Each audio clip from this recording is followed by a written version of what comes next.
Anong mensahe ang kailangan marinig ng mga Libra? Sa period na to, pwedeng nangyayari na itong magiging reading o mangyayari pa lang. Kung hindi man para sa inyo, itong magiging reading di baka para sa someone na malapit sa inyo o kakilala nyo mismo. Baka may lumabas na gender, mamaya gawin nyo na lang energy, masculine at feminine energy. Pwede rin naman na wag nyo nang pansinin ng gender. Hindi ko masasabi kung anong magiging reading, kung positive ba o negative. Depende sa kung anong mapipick up kong energy. Walang masama kung papanorin ang sun, moon at rising sign kasi baka alinman sa mga yan ay mag-resonate na sa sitwasyon nyo. I-enter ko lang ang aking membership, baka lang gusto nyo ng mga exclusive perks na hindi ko usual ginagawa, like live streaming, kung saan pwede kayong magtanong, etc. Anyways, magsimula na tayo. Wala tayong bida dito, walang description kasi walang lumabas na court card. Literal na general reading ito. Tingnan natin ano tong Four of Swords. So, Four of Swords.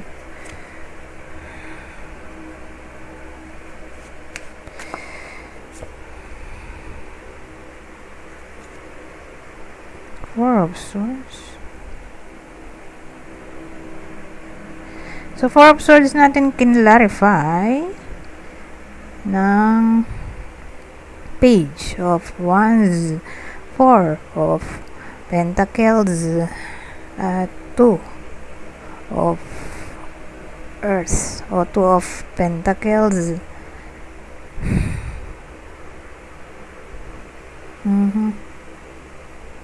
So, ano to? So, ang dating sa akin, may someone na nag-try mag-recover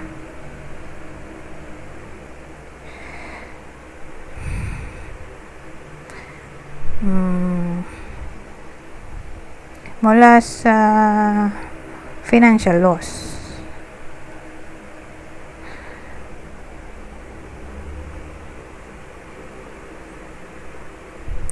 Ganun eh. Kung baga, may someone na gustong mag-ipon kasi may nawala sa kanya. Probably may ginastos. Meron siyang ginastos na pera na gusto niyang mabalik, or for some reason karoon siya ng financial issues, nagastos niya yung savings, or gipit lang siya sa ngayon. Kaya ayun, somehow may gusto siyang pag-ipunan o gusto niya mag-ipon. Kaya ang ginagawa niya, nagmo-multitasking siya dito, whether nangyayari na to o mangyayari pa lang.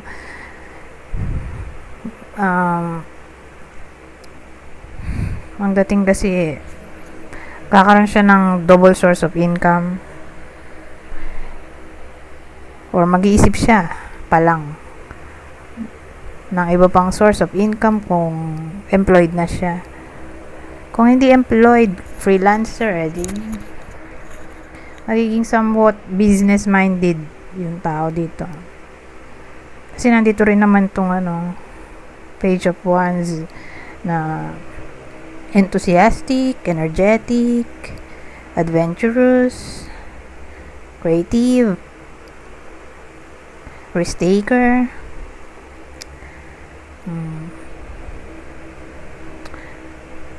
Ano ba? Enthusiastic. Somehow parang siya curious ba sa mga kung ano-ano. Tulad nito, tingnan mo, curious siya. Curious yung pusa dito sa apoy. So, curious siyang gumalaw ng gumalaw, ganoon. Umaksyon ba?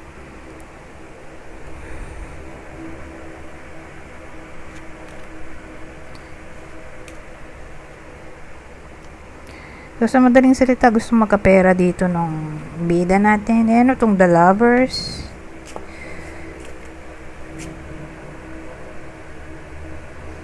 Tas, ano to, Ace of Pentacles. Two of Cups.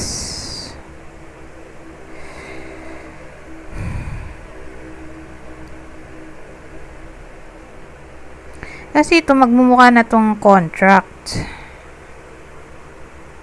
Itong The Lovers natin. Ito naman ay new opportunity. Pero kung new contract to, may soulmate tayo. Di soul contract ba to?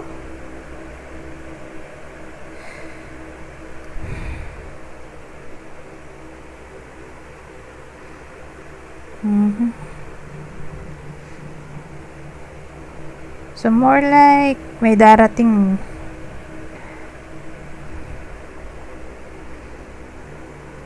na tao sa buhay ng iba sa inyo, whether newfound friend to o new love interest. May soul contract sila o karmic connection in a way na kailangan nila mag-meet para sa unfinished business na nangyari sa past life. So, dahil unfinished business nga yung nangyari sa past life, kailangan niya mag-continue matapos na sa present life para hindi na sila mag-meet ulit sa next life. Or para matapos na yung karma, ganoon. So, malaki chance na may mamimit ang iba sa inyo na someone new. Okay? Regardless kung new found friend to o new love interest. But again, nandito yung opportunity at nandito kasi yung Ace of Pentacles. Parang siyang new connection na destined to happen kasi nga may soul contract.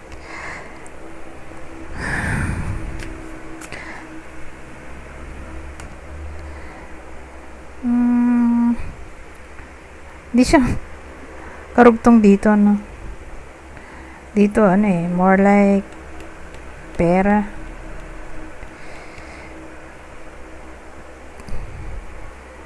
Pero nung dinugtong ko na dito, nagmukha na siyang love reading. Sabagay, di ko naman kasi siya kinalarify isa-isa. Pero doon ako nag-lead Ewan ko, for some reason, na-lead ako ng intuition ko na, idiretso na lang. Anyways, para dun sa part na may newfound friend, di ba? O new love interest na paparating. Sino kaya tong taong to para ma-identify ng iba sa inyo tong tinutukoy kong tao na paparating pa lang?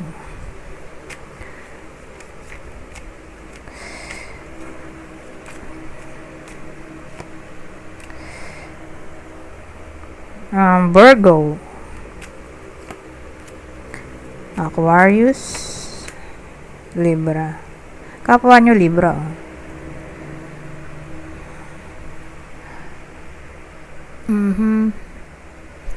Anyways, tabi ko na to para madali ako matapos mamaya agad-agad sa pagdidikpit dahil rumble yung cards. So, anong susunod natin?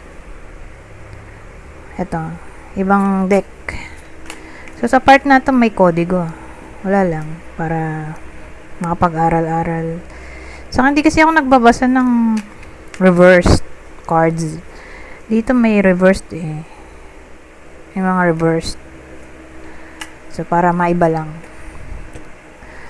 Ibang senaryo. Three of Swords agad. Oh my God. Tingnan natin. Ano to? Oh, Ace of Pentacles. Teka. Ace of Pentacles din yung kanina eh. Oh, ito. Eh, magkarugtong yan. Pag may nagdugtong na... Pag may... Tawag ito. Same card. Dito at dun sa isa. Usually, magkarugtong siya. Para sa akin. Karugtong lang yung kwento. Nako. Anyari. Three of Swords, oh. Oh, the Lovers ulit, oh. Umulit yung Ace of Pentacles, the Lovers.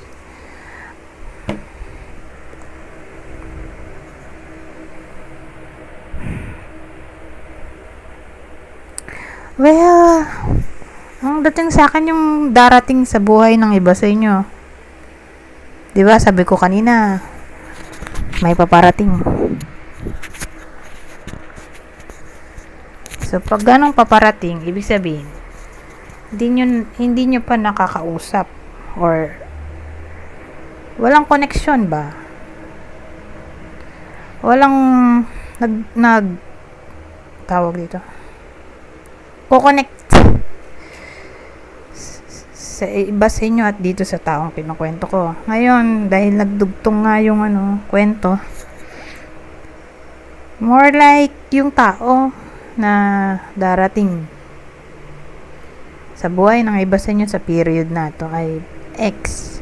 Malaki chance ex.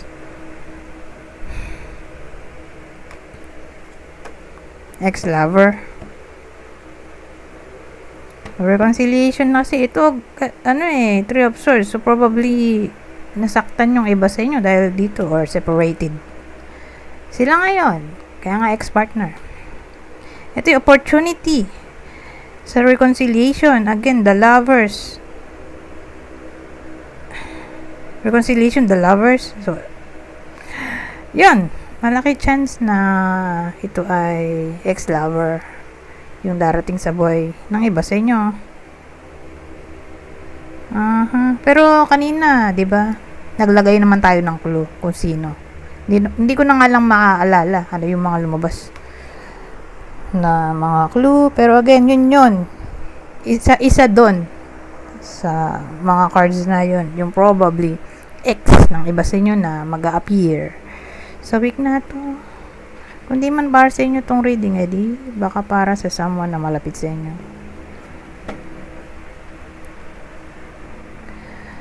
Anyways, ang bilis ng reading natin. 13 minutes pa lang to. Dalawang deck na yon. So, dito naman tayo sa pangatlo.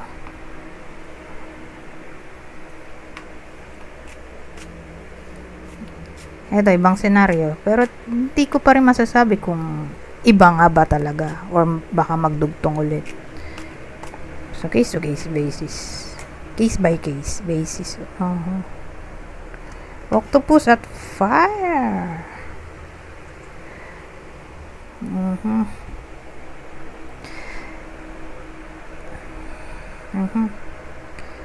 So, ano to? Kasi ang dating sa akin, baka masabit ang iba sa inyo sa gulo. Kasi may octopus tayo. Kasi yung octopus, pwede siyang mag-rumble-rumble, hilahin yung iba sa inyo at mapulupot sa something na destructive at ito'y apoy. 'Di ba? Sa madaling salita, baka masabit nga sa gulo. Pero ang tanong, anong klaseng gulo? 'Di ba? Kasi masyadong limited yung information. So, dahil mahaba pang oras natin, may time pa ako para i-clarify yan. Pero usually, pag ganito yung ginagamit ko, hindi tarot, hindi ako nagka-clarify. Pero since mahaba pa nga ang oras natin, tingnan natin.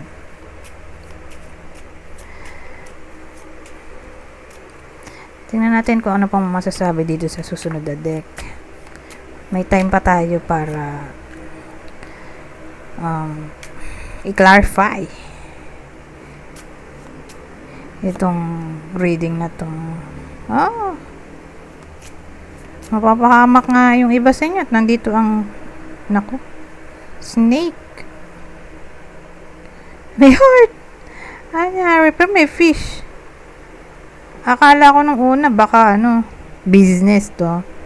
Nung nakita ko to, mapapahamak sa business at pera nga tong fish. Kaya lang lumabas naman yung heart.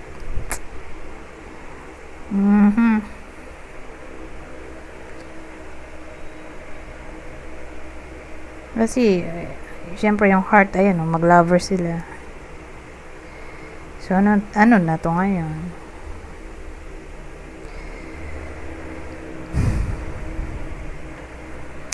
Well, ang dating sa akin, baka masabit sa gulo ang iba sa inyo dahil baka maging third party. Mayaman, lover. Or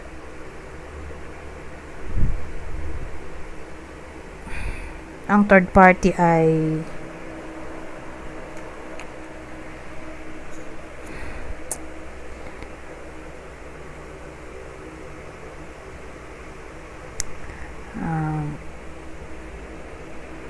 lalaki.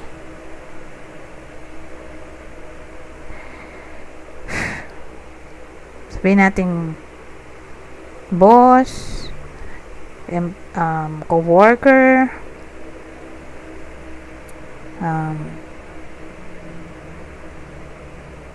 basta mayaman, impluwensya.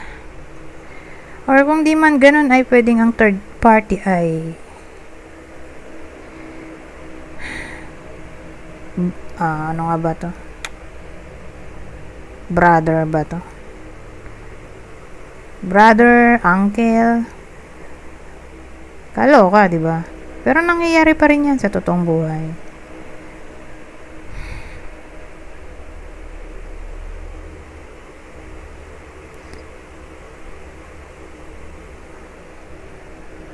So, yun. Masasabit sa gulo. At ang gulo ay may kinalaman sa relationship. At yun nga mga taong yun. Yung pwedeng maging third party. Or kayo yung maging third party sa buhay ng mga taong binanggit ko. Pwede rin. So, case by case scenario o basis. Kasi pwede siyang vice versa eh. Kaloka. Anyways.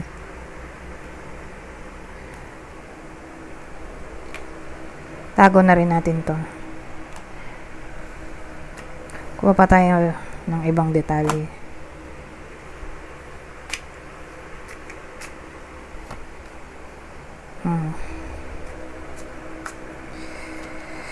Oh. Ano ba yan? So, sa case na to, may black cat tayo. Oh. Ito, factory. Pag sinabi mong factory, pwede rin yan yung mismong factory. Company o workplace. Kaya lang kasi, ang black cat ay usually may connection sa bad omen. Pero again, marami nang pwedeng case, 'di ba? Kaya ang maganda kung i-clarify natin. Kasi marami rin namang ibang meaning yung cat. Pwede rin siyang independence, intuition. Tingnan natin.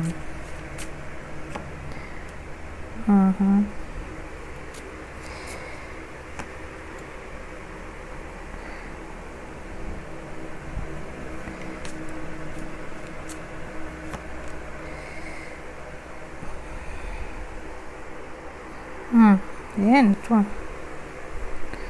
Factory.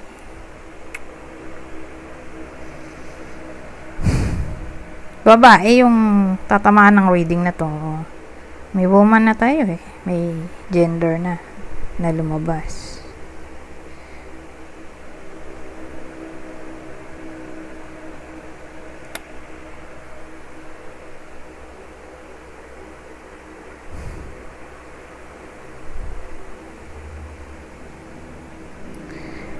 um,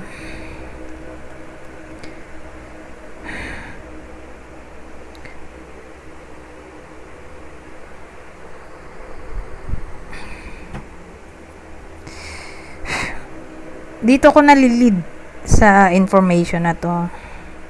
Yung babae pamilyado. Kaya lang may anchor tayo. So probably ano ba tong anchor?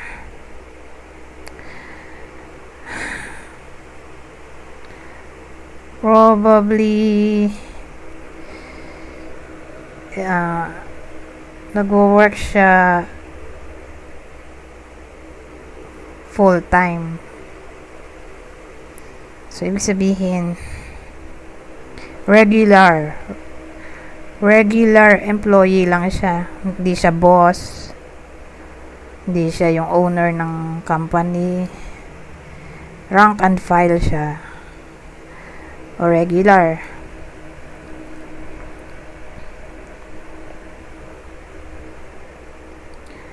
Employee dito sa company o factory o workplace. Siya yung mapapahamak dito. Kasi may black cat nga tayo.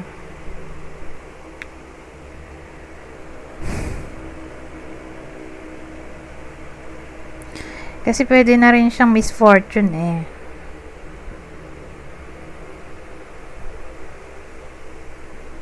Ewan ko, siguro matatanggal siya, mataterminate, o masasabit sa gulo tulad kanina doon sa may ano. Ay, grabe naman, no?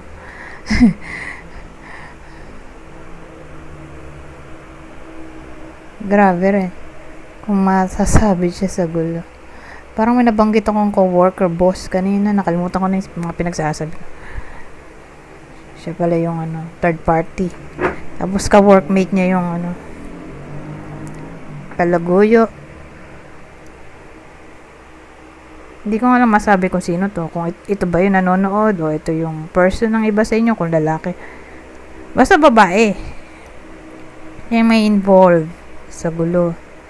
Or kung di man magkarugtong yung kanina sa ngayon, mamalasin siya for some reason. Baka nga ma-terminate or masabit siya sa gulo ng ibang tao, naka-workmate niya, or sabihin natin magbabawas ng empleyado, masasama siya doon.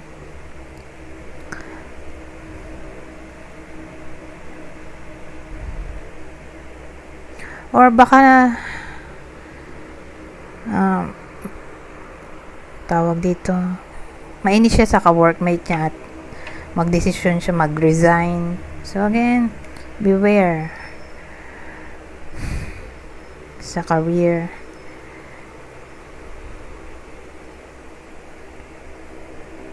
Kasi may nagbabadyang danger dito sa black cat natin. Anyways,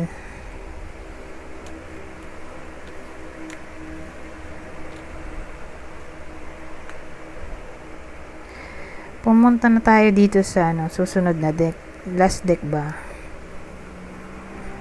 So sa last deck natin, general advice yun sa period na to. Ayusin ko lang tong deck ko at masikip yung mga ginamit ko bago ako mag-lead dun sa last deck.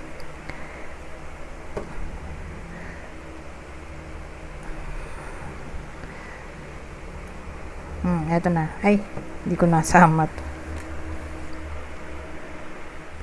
Dito sa last deck, babasahin ko na lang para mabilis. Sabi ko nga kanina, general advice na to. Sa period na to, kukuha lang ako ng 3.